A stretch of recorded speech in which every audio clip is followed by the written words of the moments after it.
آج سے 3 مہینے پہلے $70 تھی، تو آج وہ 92 اور 95 ابھی ڈالر اس سے اوپر چلی گئی ہے، تو 40% تو وہ بڑھ گئی. تو اس کا امپیکٹ تو یہ حکومت کی کوئی بھی ہو، اس کا امپیکٹ تو آنا ہی آنا ہوتا ہے. برڈ جو جب دنیا میں قیمتیں کم ہوتی ہیں تو ہمارے یہاں بھی مہنگائی کم ہو جاتی ہے. یہ تو ہمارا چلا گیا تھا 4-5% تک مہنگائی، لیکن 3 مہینے کی جو وار ہوئی ہے اس میں کافی امپیکٹ ہوا ہے. ہمارا آئل جو ہے امپورٹڈ ہے اور ہمیں پے کرنا ہوتا ہے دنیا کی قیمتوں پہ. تو اس وجہ سے کوئی شک نہیں کہ مہنگائی بڑھی ہے، لیکن انشاءاللہ میں سمجھتا ہوں جنگ بند ہو جائے گی جلد ہی، اور اس کا امپیکٹ بہت بہتر آئے گا پاکستان پہ. لیکن شیخ صاحب میں بیسکلی یہ جاننا چاہ رہی ہوں کہ ہم ہر چیز ملے گا. جی ہم وار پہ نہیں ڈال سکتے. چلیں وار کی وجہ سے پیٹرول مہنگا ہوا، لیکن 117 روپے لیوی کیوں بڑھا دی گئی؟ نہیں، وہ دیکھیں نا، وہی جو وار کی وجہ سے جو آپ کہہ رہی ہیں نا، ہر چیز کی جو ریٹ بڑھے اور پھر یہاں اس کی ڈیمانڈ، امپورٹ کی ڈیمانڈ بھی کم ہوئی، تو یہ ساری چیزیں امپیکٹ ہوا. اس لیے تقریباً 1000 ارب روپے FBR کا جو ریونیو ہے وہ اسٹیمیٹ ابھی تک 800 کی کچھ ارب ہو چکا ہے، لیکن اگلے مہینے یعنی جون اینڈ تک 1000 ارب بھی ڈیفیسٹ جو ہمارا اسٹیمیٹ تھا اس سے کم ہونے کا ہے. تو یہ اسی وجہ سے دیکھیں نا، ہمیں فردر لگانا پڑتا ہے، لیوی لگانی پڑتی ہے، امپروو کرنا ہے کہ ہمارا ڈیفیسٹ کم ہو نا. جو خسارہ ہے بجٹ کا وہ کم سے کم ہوگا، نہیں تو امپیکٹ اس کا آنا ہی آنا ہوتا ہے. وہ تو اسی وجہ سے ہوا ہے جو آپ کے سامنے. شیخ صاحب میرا سوال بھی آپ سے یہ تھا کہ 868 بلین کا شارٹ فال ہے، یہ FBR کا جو شارٹ فال جا رہا ہے، آپ لوگوں نے لیویز بھی لگائیں، آپ لوگوں نے ٹیکس بھی بڑھائے، پھر تو یہ اسٹریٹجی ناکام ہوئی نا. یہ ناکامی تو پھر حکومت اور FBR کی ہے. پھر FBR کا یہ جو دفتر ہے بند کر دیتے ہیں، ان کو سیلریز کس چیز کی دے رہے ہیں؟ وہ بھی عوام کی کمر پہ بوجھ پڑ رہا ہے. اس میں کوئی شک نہیں ہے کہ FBR میں بہت ریفارمز کی ضرورت ہے. میں ہمیشہ اس بات پہ زور دیتا رہا ہوں. میں دیکھیے نا 1980 میں 1980 میں کراچی چیمبر آف کامرس کی کسٹم کمیٹی کا چیئرمین، تو میں اس FBR سے ریلیٹڈ ہوں پچھلے 46 سال سے. یہ درست ہے، لیکن اس کے باوجود پچھلے سال سے 10% ہمارا ریونیو بڑھا ہے، اور 2024-25 میں جو 25 کا سال کلوز ہوا ہے اس میں 26% ریونیو بڑھا تھا. تو یہ دونوں 2 سالوں میں 24 سے لے کے 26 تک تقریباً 40% کے قریب ہم نے پہلے سے ریونیو بڑھایا ہے. لیکن کیونکہ ضرورت ہماری زیادہ ہے، اخراجات بڑھ رہے ہیں، اخراجات بھی خاص طور پہ ہمارا جو قرضے لیے ہوئے ہیں اس کی سروس سب سے بڑے خرچہ ہے. اور پھر ڈیفینس آپ دیکھ رہی ہیں کہ خطے میں جنگ جس طرح میلی نگاہ سے انڈیا ہماری طرف دیکھ رہا ہے، اس کا ڈیفینس بجٹ $85 بلین ہے، اور ہمارا ابھی 9-9.5 بلین ہے. تو 9 گنا اس وقت بھی انڈیا کا ڈیفینس بجٹ ہم سے ہے، اور وہ ڈائریکٹ اس سے ہم اختلاف میں اور وار کا اس کا انٹینشن ہے انڈیا کی. تو ان حالات میں یہی محسوس کیا جا رہا ہے کہ فیڈرل گورنمنٹ کو اور مضبوط کیا جائے. یہ جو صوبوں کو دیا جاتا ہے 57.5%، اس میں کوئی کمی کر کے تاکہ فیڈرل گورنمنٹ کے پاس قرضوں کو سروس کرنے کے لیے جو قرضوں کی سروس ہے، اور پھر ڈیفینس کے لیے، پھر ہمارے اخراجات ہیں جو تنخواہوں کے، اور وہ سب کو کور کرنے کے لیے ہمیں ضرورت ہے. کوشش کی جا رہی ہے، ہو رہا ہے. اس بجٹ میں بھی کوئی ریسٹرکچرنگ کر رہے ہیں، یعنی ایسے طبقوں پہ جو ٹیکس نیٹ میں نہیں آتے ان کو ٹیکس میں لایا جائے. آپ دیکھیں گے کافی تبدیلیاں کر رہے ہیں، اور اس میں کوئی شک نہیں کہ FBR کے جو ٹارگٹ تھے وہ پورے نہیں ہوئے. صحیح. اچھا سر، مطلب آپ کی بات کا اگر میں مطلب سمجھوں تو یہی ہے کہ جو صوبوں کا شیئر ہے اس کو ریوائز کرنے کا وقت آ گیا ہے، اور بجٹ کے بعد 28ویں ترمیم بھی آ جائے گی، اور اس میں یہ شیئر جو ہے وہ ریوائز بھی ہو جائے گا. یہ ہونا چاہیے، ایک ضرورت محسوس ہو رہی ہے، لیکن سب کو ساتھ لے کے چلنا ہے. دیکھیے ہمارا ڈیموکریٹک سسٹم ہے، اور ہماری جو حکومت ہے وہ ایک کولیشن گورنمنٹ ہے، یعنی ایک اتحادی حکومت ہے. ہماری اکیلی PMLN کی میجارٹی نہیں ہے. تو پیپل پارٹی خاص طور پہ اور MQM، ان کو ہم نے ساتھ لے کے چلنا ہے، ان کے پوائنٹ آف ویو کو بھی ایڈجسٹ کرنا ہے. تو یہ سارا مل جل کے جمہوری نظام چل رہا ہے تاکہ جو فیصلے ہوں وہ ملک کے مفاد میں ہوں، اور یہ تمام پارٹیوں کے مشترکہ لائے عمل ہو. تو یہ تکلیف تو ہے، اس میں ہمیں کوئی شک نہیں ہے کہ اس وقت فیڈرل گورنمنٹ کافی مشکل میں ہے. اور ابھی پریزیڈنٹ زرداری صاحب نے بہت اچھا بیان دیا ہے. انہوں نے کہا ہے کہ ہم سب کو اسٹیبلشمنٹ کو مضبوط کرنا پڑے گا. میں اس بات سے ان کی بالکل متفق ہوں. ہمیں اسٹیبلشمنٹ، ہمارا ملک جو ہے نا بہت بڑا ملک ہے، کئی صوبے ہیں، ہر ایک کے اپنے اپنا پروگرام ہیں، اور وہ ہم نے دیکھنا ہے کہ فیڈرل گورنمنٹ اور صوبائی حکومتیں وہ کس طرح مل جل کے ان ٹارگٹس کو مکمل کرتی ہیں. اچھا شیخ صاحب بتائیے گا، ایک طرف آپ نے زرداری صاحب کی بات کی کہ انہوں نے ایک بیان دیا، آپ کے اتحادی بھی ہیں، پھر ان کے بیٹے نے آج ایک بیان دیا، محترم بلاول بھٹو زرداری صاحب، انہوں نے کہا کہ صوبوں سے بے نظیر انکم سپورٹ کے پیسے مانگنے کا مطلب یہی ہے کہ وفاق اس اسکیم کو بند کرنا چاہتا ہے. کیا واقعی ایسا ہے؟ وفاق چاہتا ہے کہ یہ اسکیم بند ہو جائے؟ نہیں، وفاق کو اس اسکیم کو، نہ صرف وفاق بلکہ آئی ایم ایف بھی اسکیم کو بہت زیادہ فروغ دینے کے فیور میں ہے. صحیح. یا بجٹ بھی آنے والا ہے، یہ عوام خور بجٹ ہوگا یا کوئی ریلیف ملے گا عوام کو اس میں؟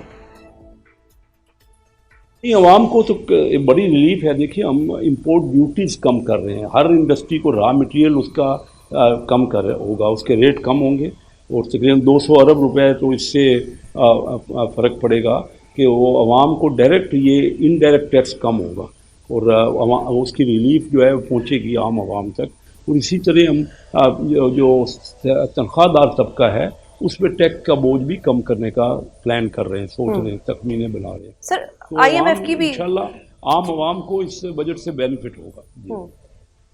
مگر تنخواہیں نہیں بڑھائیں گے آپ؟ نہیں، تنخواہیں بھی بڑھ رہی ہیں، تنخواہیں بھی بڑھ رہی ہیں. صحیح. اچھا سر، آئی ایم ایف نے بھی ایک وش لسٹ دی ہے اس کے حساب جی، اس وش لسٹ میں یہ ہے کہ جو جی ایس ٹی ہے اس میں 1% مزید بڑھا دیا جائے، یعنی کہ 19% ہو جائے گا. آلدو حکومت اس کی مخالفت کر رہی ہے، بٹ سٹل اگر کوئی درمیانی بات کریں تو اگر 0.5 بھی بڑھتا ہے تو اس سے بھی تو مہنگائی ہوگی، عوام پہ ہی بوجھ پڑے گا. اس کے لیے کیا اسٹریٹجی ہے حکومت کے پاس؟ جی آپ درست کہہ رہی ہیں. دیکھیے اگر سیل ٹیکس کا جو بھی بڑھے گا اس کا بوجھ، کیونکہ انڈائریکٹ ٹیکس ہے، اس کو عوام پہ پڑے گا. اسی لیے حکومت پاکستان ہم سب مل کے ریزسٹ کر رہے ہیں. لیکن آخر ہم نے گیپ تو پورا کرنا ہے نہ کہیں سے وہ وصول کرنا ہے. اور میں سمجھتا ہوں کہ ڈائریکٹ ٹیکس پہ ہمیں زیادہ زور دینا چاہیے، جو کہ ڈائریکٹلی، لیکن اس میں بھی بہت ہائی ٹیکسز ہیں. آلریڈی یہاں سے کمپنیاں باہر جا رہی ہیں، 29% ہمارا کارپوریٹ ٹیکس ہے، پھر 10% تک سپر ٹیکس ہے، تو کل ملا کے 39%. اور پھر وہ جو آمدنی اگر وہ اپنے ڈیویڈنڈ دیتے ہیں تو 15% اس پہ ٹیکس ہو جاتا ہے. باقی 61% جو ان کے پاس بچتا ہے تو وہ بھی 9-10% ٹیکس ہے، تو 49-50% تک ٹیکس بن جاتا ہے، جو دنیا کے مقابلے میں بہت ہائر ہے. تو ہم ڈائریکٹ ٹیکس بھی کوشش کریں، لیکن اپنے ریسٹرکچرنگ کی کوشش ہے کہ جن طبقوں سے ٹیکس وصول نہیں ہوتا وہ ریفارمز کر کے، اور ایف بی آر کے ریفارمز، ایف بی آر میں ابھی بہت ریفارمز کی ضرورت ہے. میں ہمیشہ زور دیتا رہا ہوں، اور میں دیکھتا 2 بار میں نیشنل اسمبلی کی اسٹینڈنگ کمیٹی کا فائنانس کا چیئرمین رہا. اور میری ایک فیملی، واحد فیملی ہے جو پاکستان کے تینوں چیمبروں کو انہوں نے الیکٹ ہو کے پریزیڈنٹ بنے. میں خود Karachi chamber of commerce industry کا پریزیڈنٹ بنا آج سے کوئی 39 ایئرز اگو. میرا مرحوم بیٹا عرفان کیسر شیخ لاہور گیا تو Lahore chamber of commerce industry کا الیکٹ ہو کے پریزیڈنٹ بنا، اور میرا فرسٹ کزن فیصل آباد چیمبر آف کامرس. تو ہم قریب ہیں بزنس مین سے، دن رات ان کو دیکھتے ہیں. تو یہ پی ٹی آئی کے دور میں جو ٹرف دیا گیا نا، اس میں بہت زیادہ 150 لوگوں کو بہت لمبے چوڑے قرضے 0% پہ 10 سال کے لیے دیے گئے، تقریباً $3 بلین کے، جو کہ آج کے حساب سے 900 ارب روپیہ بنتا ہے، وہ قرضے دے دیے گئے. اور وہ پتہ نہیں کہ ان فیملیوں سے چیک کریں. میں نے کئی بار فائنانس کمیٹی کے چیئرمین کی حیثیت سے بات کی کہ وہ قرضے اسی وجہ سے پاکستان ڈیفالٹ کی صورت میں چلا گیا پی ٹی آئی کے دور کے بعد، کیونکہ 0% پہ جب ڈالر بھی 115-120 روپے کا ریٹ تھا، اس پہ 10 سال کے لیے 0% پہ 150 امیر لوگوں کو انہوں نے کہا تھا کہ ہم اپنی انڈسٹریاں لگائیں گے، پرٹیکولر ٹیکسٹائل اور سیمنٹ اور ان شعبوں میں. لیکن انڈسٹری بھی نہیں بڑی، اور ان کا کوئی جواب بھی کی حکومت نہیں لیتی. آخر دیکھنا پڑے گا نا کہ کس طرح اس کو اکاؤنٹیبلٹی کرے. کوئی بھی ہمارا کام ہو، ہم مسلسل ہمارا کوشش ہوتی ہے کہ عام عوام کو فائدہ پہنچے. ہر حکومت یہ چاہ رہی تھی، لیکن رزلٹ تو نہیں ہے نا. اب تو مہنگائی اب بھی بڑھ رہی ہے، اور ساتھ ساتھ پاورٹی جو ہے وہ بہت زیادہ بڑھ گئی ہے. تو ان فگرز کو کوئی جھٹلا نہیں سکتا نا، یہ حقیقتیں ہیں.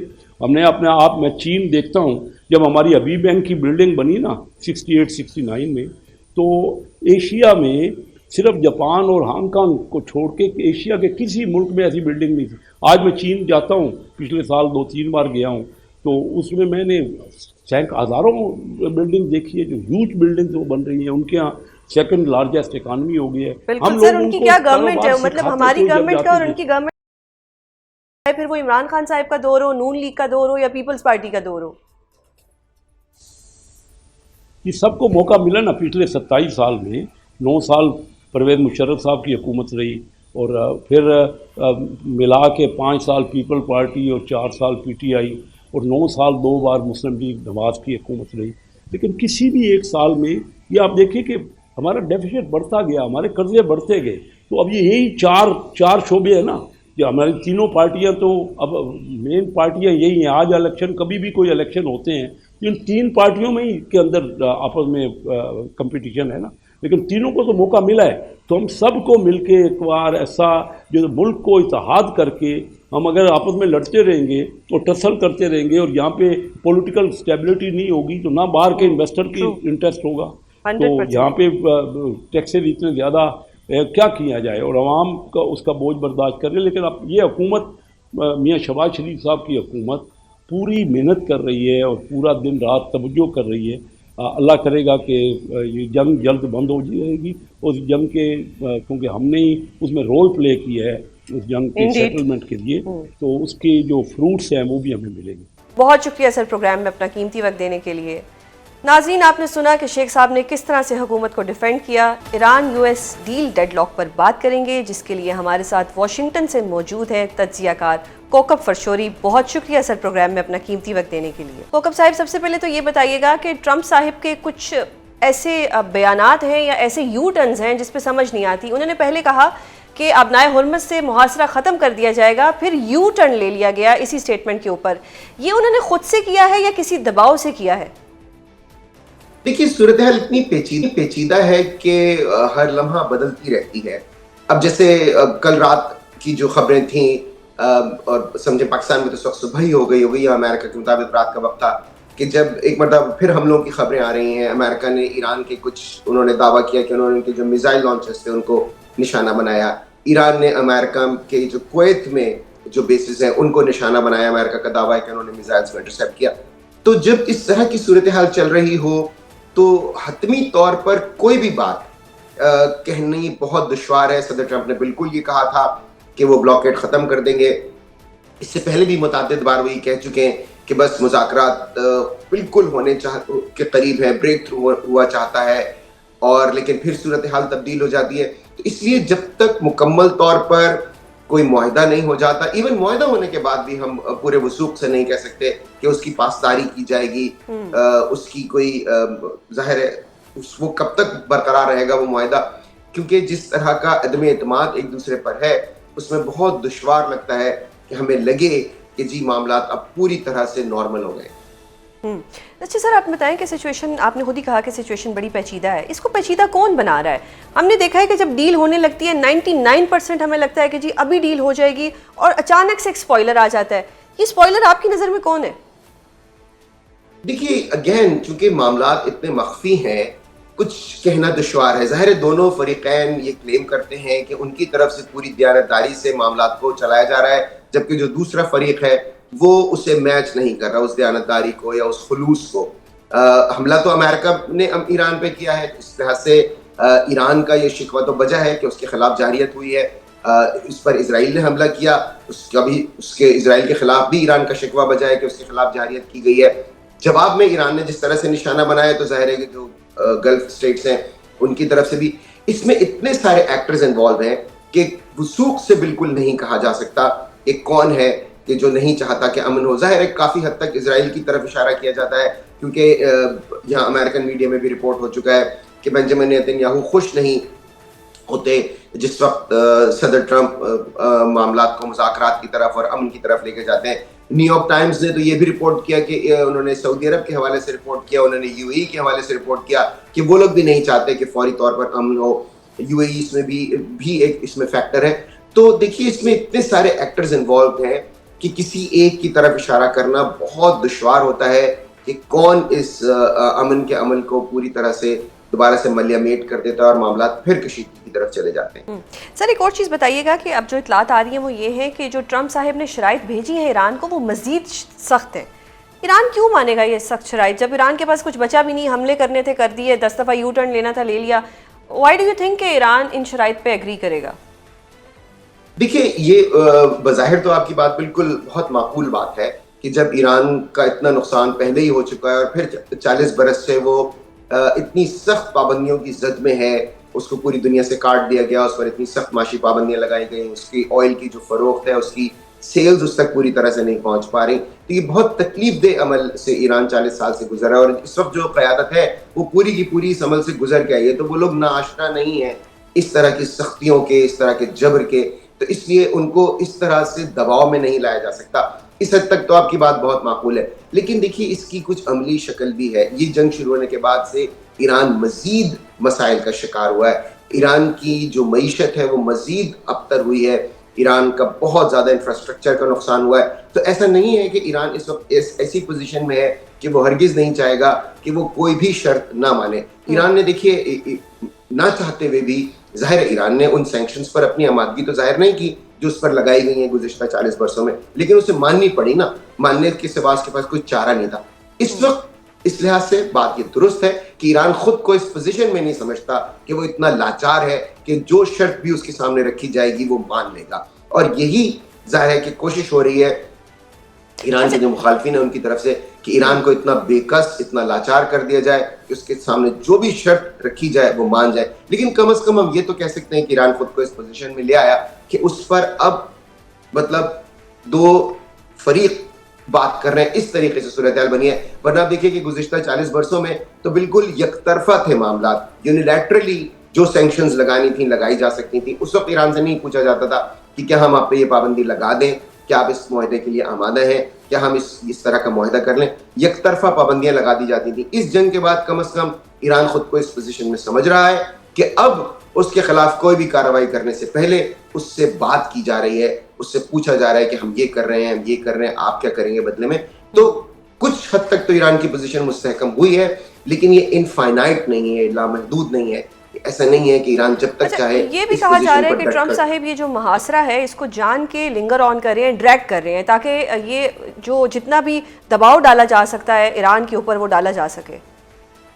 ایبسلیوٹلی، بالکل درست بات ہے یہ، کیونکہ دیکھیے جب دو فریق کسی طرح کے اس طرح کے جب جاتے ہیں معاہدے سے پہلے تو وہ کوشش کرتے ہیں کہ سامنے والے فریق کو وہ اتنا مجبور کر دیں کہ وہ ان کی شرائط پر معاہدہ کرنے پر آمادہ ہو جائے۔ اس وقت ایگزیکٹلی یہی ہو رہا ہے کہ دونوں فریقین چاہتے ہیں، اور ظاہر ہے چونکہ امریکہ ایک سپر پاور ہے، اس کے پاس زیادہ وسائل ہیں، اس کے پاس اس طرح کی ظاہر ہے اس کی یہ سہولت میسر ہے کہ وہ ایران کے خلاف اس طرح کی کارروائیاں کر سکتا ہے۔ ایران تو ظاہر ہے اس طرح کا کچھ کر نہیں سکتا، تو یقینی طور پر اس معاملے میں وسائل کے اعتبار سے امریکہ کی پوزیشن زیادہ مستحکم ہے، لیکن ایران نے اس دفعہ جس طرح کی مزاحمت دکھائی ہے اور جس طرح سے اب تک وہ اس تنازع کو لے گئے ہیں جتنا دور، اس میں اس بات کا امکان بہت کم ہے کہ وہ ہر شرط بلا چوں چرا مان لیں۔ یقینی طور پر وہ مزاحمت کریں گے، اور اب تک تو کرتے آ رہے ہیں۔ بہت شکریہ کوکب صاحب پروگرام میں اپنا قیمتی وقت دینے کے لیے۔ ناظرین، پروگرام کا وقت ختم ہوتا ہے، کل آپ سے دوبارہ ملاقات ہوگی، اپنا بہت خیال رکھیے گا، اللہ حافظ۔